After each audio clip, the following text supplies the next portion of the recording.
नमस्कार दोस्तों, अभी मेरी मौजूदगी मंडल कार्यालय धमधा में हुई है। यहाँ पे जो है आज जदयू के भावी विधायक प्रत्याशी कलाधर प्रसाद मंडल जी जो है अपना नामांकन पर्चा दाखिल करके बाहर आ रहे हैं। उनसे जानने का प्रयास करेंगे कि आखिर इस बार जो है किस मुद्दे पे जो है वो वोट मांगेंगे। वापस हो रहा है, क्या कहिएगा? नॉमिनेशन तो चुनाव है, तो नॉमिनेशन आज का दिन मुहूर्त अच्छा बताया गया, इसलिए हम लोग ऐसे सिंबल हमें कल ही मिला है जी। तो जैसे हुआ आज हम लोग तैयार होके आए और नॉमिनेशन किए।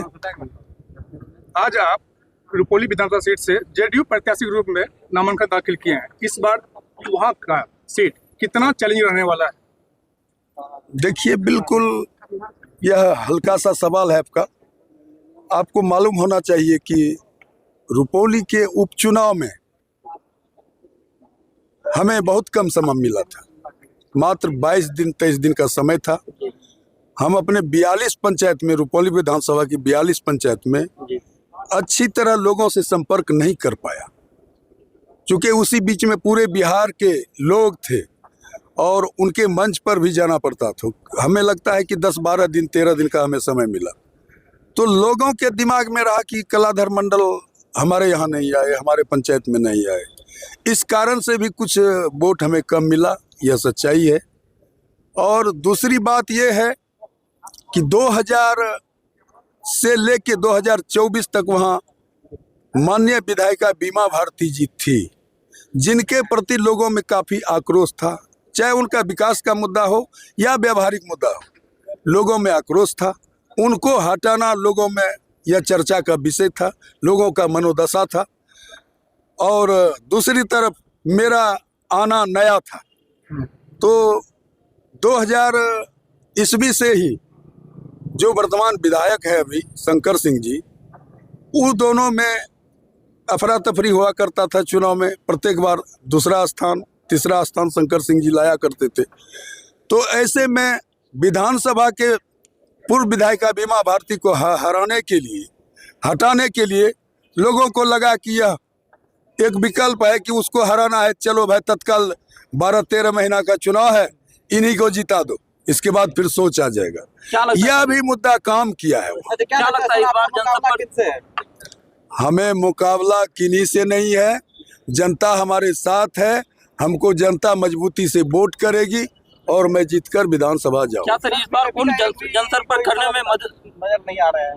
क्या बीजेपी का एनडीए का कोई भी गठबंधन से सिर्फ आपके साथ एनडीए गठबंधन के सर? ऐसा नहीं है। एनडीए गठबंधन के बीजेपी के भी मंडल अध्यक्ष वगैरह हमारे साथ हैं। अभी तो यही है, अभी यही है। क्या इस बार सर जनसंपर्क पूरी तरह से हो गया इस बार? बिल्कुल, मैं 4200 पंचायत में हर मोहल्ला हर समाज से अपना परिचय और उनसे परिचित होने का काम कर चुका है।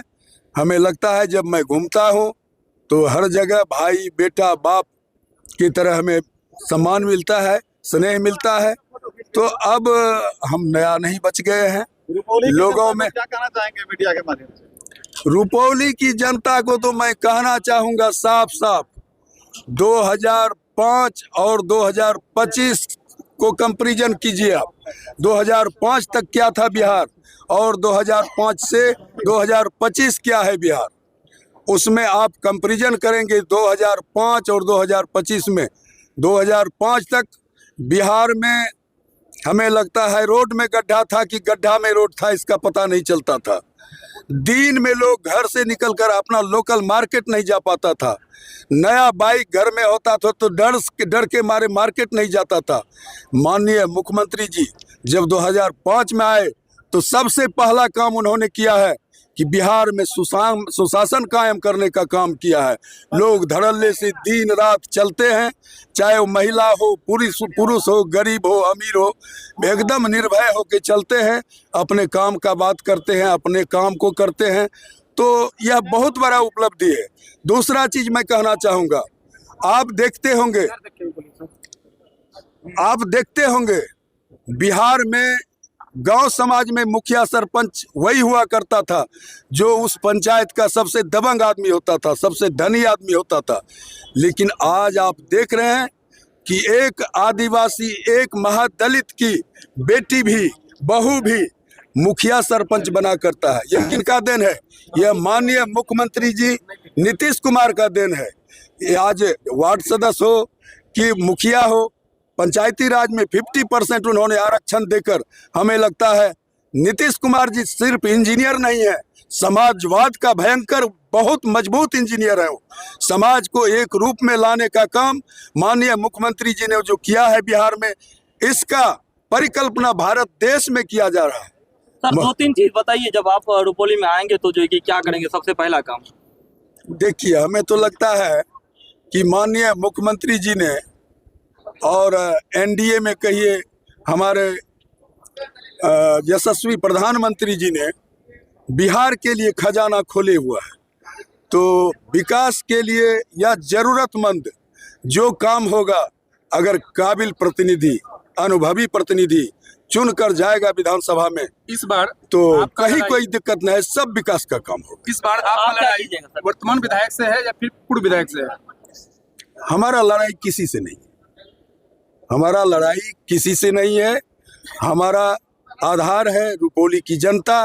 रुपौली की जनता का हमें स्नेह मिलेगा, प्रेम मिलेगा, वोट मिलेगा, बस हम चुनाव जीतेंगे। इस बार प्रचार प्रसार में कोई कमी तो नहीं रहेगी या है अभी ना सर? हमें लगता है कि जो कमी थी उसे हमने पूरा कर लिया है।